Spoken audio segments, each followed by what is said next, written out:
donc PDS moi je pense que ni aujourd'hui franchement y en a assez quoi. avenir am CDD la signé. du def doom. ah man de li ma gëm nii muy doxalee nii c'est un CDD politique. CDD laa la wax ma la CDD CDD. amul avenir parce que politique daal. non parce que moom ni mu bëgg a doxalee. mooy dalay waaxu jaay la boppam jaay la ni moom dafa xew dafa mën a wax et cetera et cetera yaa ngi dégg. jaar sa kaw dem yoonam.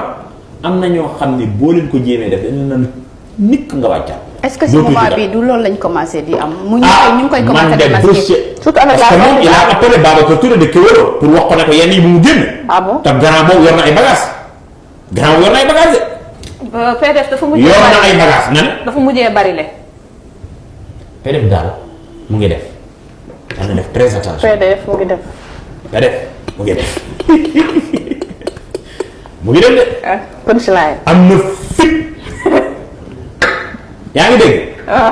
te ragal je me répète.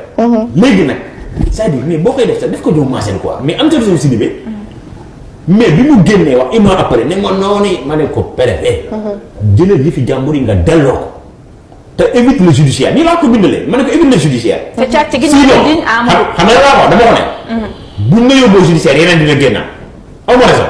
avec la sortie récente de Amidou Thiaw wax yooyu. mais est-ce que aw ma raison ma. sëriñ bi man ñaanewu ma ko dara. parce que newoon naa ko un jour. am nga avenir ma ne ko yow même dans les institutions internationales. boo defalee sa anglais.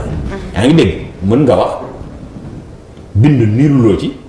yaa ngi dégg yaa ngi taqale ci alxuraan beeg et cetera boo defaree sa anglais mën ngaa doon lu nekk. mais da ngay tegu ci yoon. tegul ci yoon man saa yu man dama am man. malgré tous ces man yàlla sax ma complexe.